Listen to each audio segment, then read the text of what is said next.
In Wuthering Waves, you get the power to collect literal gods and sentient ice cubes, so I wondered which echoes could you reasonably keep as pets in real life. Today we're going to answer that question with incoherent rambling and overly critical thought. Now, there are quite a few echoes at this point, but a lot of them are basically reskins, so it's easy enough to group them together. So, let's begin. Now, I know some of you are going to want Lorelei as a pet since I read all your comments. Down. Anybody who's played Wuthering Waves knows a bunch of echoes are basically just people. For a number of reasons, you cannot own people as pets. Some of you may argue that Arsonosa could be a pet, or that this guy has no brain so it's fine, but no. And before you ask, no, you cannot be their pets either. Moving on.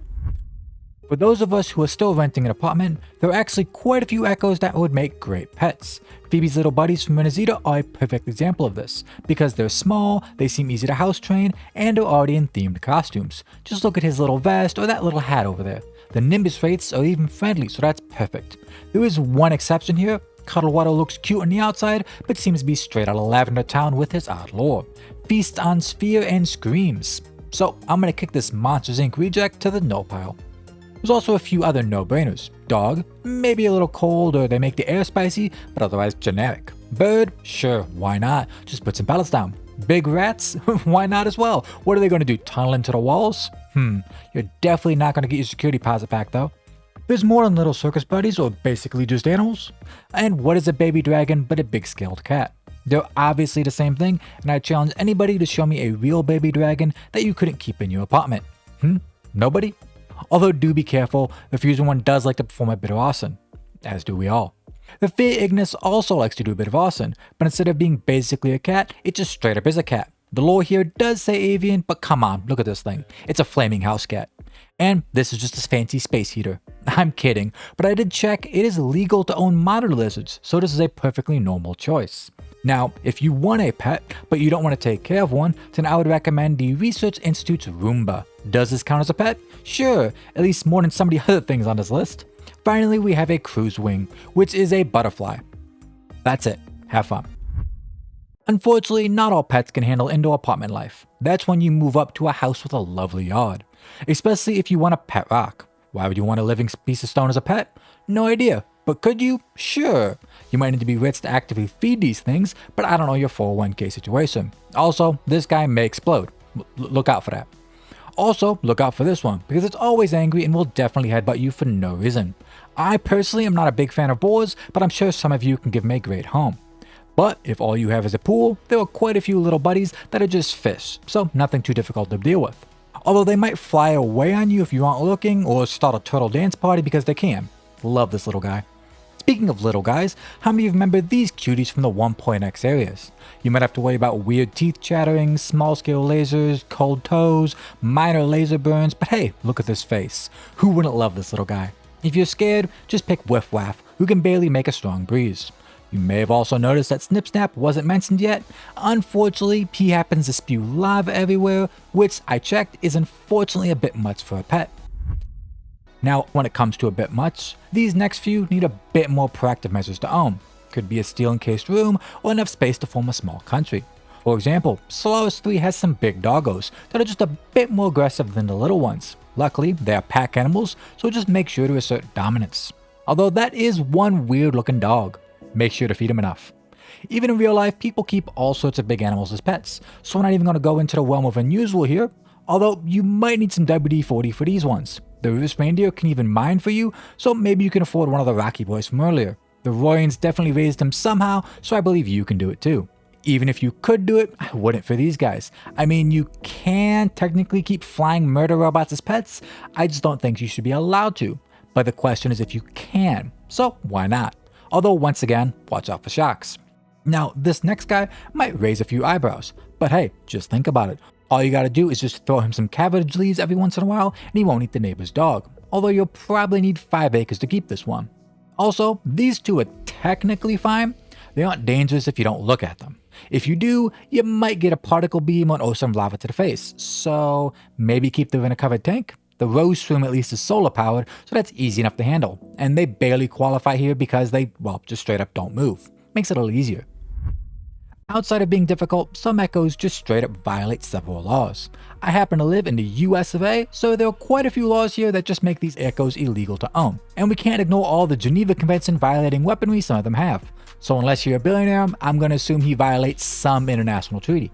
First off, I checked, and unfortunately it is against the law to own a gorilla. It does make quite a bit of sense, even though there is no law against you owning this thing. Then again, that might be because dinosaurs are extinct. Surprisingly enough, it is also illegal to own a bear. I have no idea why in this one, but those of you who dreamed of having a Hurriclaw baby in your bedroom are a bit out of luck on this one. For you Baldur's Gate fans, maybe write to your local legislator, that'll surely help. Elephants were a bit more complicated than I expected. You basically can't own one, kind of, except in some states because, sure, we're just gonna put Glomwith here because of the regulations that I decided to give up on reading. While a few of them so far have been questionable on matters of safety, there's only a low chance they would eat you. Low, but never zero. At this point, that is no longer an assurance, and what would depict this best other than the classic mimic, the foe of any D&D campaign or overly curious elf. Now, I know a lot of people see anything cat-like and they think they can give it pets. Do not pet the invisible robo kitty or the giant laser tiger. You can definitely try and keep them as pets. Has a single purpose: to shred everything in its path. Okay, you can try once, then you probably won't be trying anything again. Speaking of big boys, you should probably be a bit more scared of these guys than the big cats. At least Horizon Zero Feline here looked petable. These guys don't even give the courtesy of pretending to be friendly, although they are quite pretty. Except for this giant buzzard. Ew. Which is not something I would say about these three: a little T-Rex, the dinosaur equivalent of the Hulk, and the boss from Goron Mountain. Now 8% of men might believe they could beat a bear in a fist fight, but how many believe they can beat these three? Not many, I bet. Now I know some of you look at the dragon birds and say, but Nemo, the dragon was originally Carthathia's pet, so he can definitely be mine. No, you are not the divine maiden. You can't keep the 3-story bone dragon in your house. It is not going to work. Trust me. Let's just rapid fire these next ones. No, you cannot keep God as a pet. No, you cannot keep the cyborg human experiment as a pet. You cannot keep depressed swamp monsters as a pet. You can't keep the embodiment of dying alone in a frozen cave as a pet. And you definitely cannot keep alien birth control as a pet. Why are we even having this conversation? Similarly, these three are not feasible as pets as well. I like Malphite as next to the next person, but rock people are not pets. I don't even think they're people, but they're definitely not pets. While I'm here, you cannot keep sexy robot ladies as pets. Why? I don't know. Morals, logic, because I know what you want them for. Regardless, you cannot be trusted with them. Also, I think their weaponry violates several laws as well.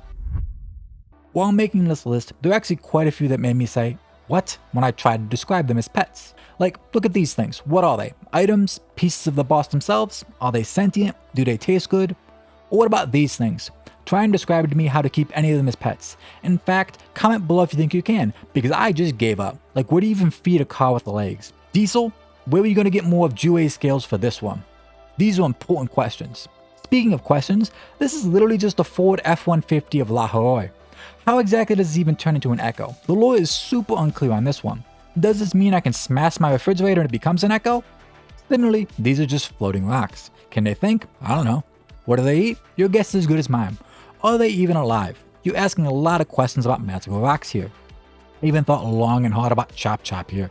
He gets an asterisk because maybe you can keep his dismembered hands as pets, but the whole guy? No way.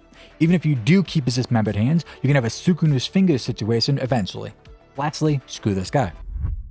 So there we have it. I would not recommend most echoes as pets for any sane individual, but we do play gacha games, don't we? Sanity is optional here. I'll just say that my personal favorites are Exorat, Clangbang, and the Nimbuswraith in no particular order. How about you? Do you agree, or do you think you can tame a T-Rex with prep time? Whatever your choice is, let me know below. If you want more gacha nonsense, hit the subscribe button. Nemo out.